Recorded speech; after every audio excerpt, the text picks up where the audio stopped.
لله رب العالمين لا شريك له وبذلك أمرت وأنا من المسلمين. اللهم هذا منك ولك، اللهم تقبل برحمتك هدية معك وأنزل الرمضان والرحمن والرحمة فيها ما معين أنت مكتب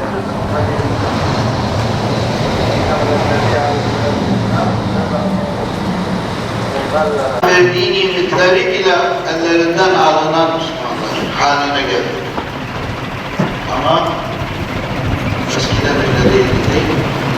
Müslümanlar İslam'a bağlı kaldıkça Müslüman olan sizlersiniz diyor Allah'tan. Emir ve yasaklarına en çok uyarımızdır. Madem buysa hepimiz eşitsek, Allah katında sadece takva sahipleri üstünse, o zaman takvada yarışalım. Allahu Ekber.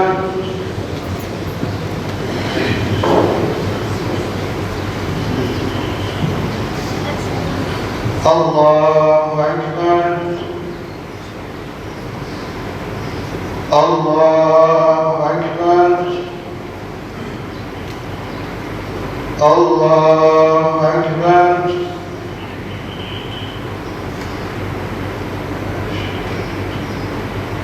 Elhamdülillahi Rabbil alemin. Ar-Rahmanir-Rahim. Maliki yevmiddin. İyyâke na'budu ve iyyâke nesta'in. İhdinas-sirâtal mustaqîm.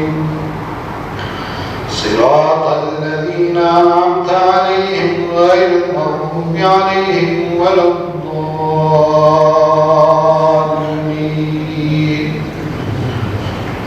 Âmener-rasûlü bimâ unzile ileyhi. Allâhu ekber. Semi'allâhu limen hamidah. Allahu Ekber. Esselamu aleyküm ve rahmetullah. Esselamu aleyküm ve rahmetullah.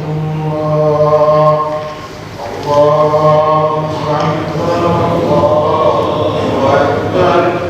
La ilahe illallah. Allahu Ekber.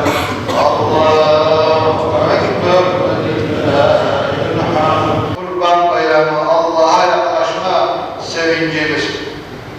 Muhterem Müslümanlar, hicretin 2. yılıydı. Peygamber Efendimiz sallallahu aleyhi ve sellem ashabıyla birlikte ilk kez Kurban Bayramı'nı idrak edecekti. Allah adına kurbanlar kesilecek, müminler büyük bir sevinçle birlik ve dirlik içinde bayram yapacaklardı. Bayramın coşku ve heyecanı herkesi sarmıştı. Allah Resulü sallallahu aleyhi ve sellem namazgaha varınca ashabına selam verdi. Allah'a hamd ve sena ettikten sonra şöyle buyurdu: bugün ilk işimiz bayram namazını kılmak, sonra dönüp kurban kesmektir. Kim böyle yaparsa sünnetimize uymuş olur. Aziz müminler, kurban sadece kan akıtmak değil, takvaya ulaşma ve Allah'a yakın olma arayışıdır. Allahümme salli ala seyyidina Muhammed. Allahümme salli ala seyyidina Muhammed.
Çıkartıyorum.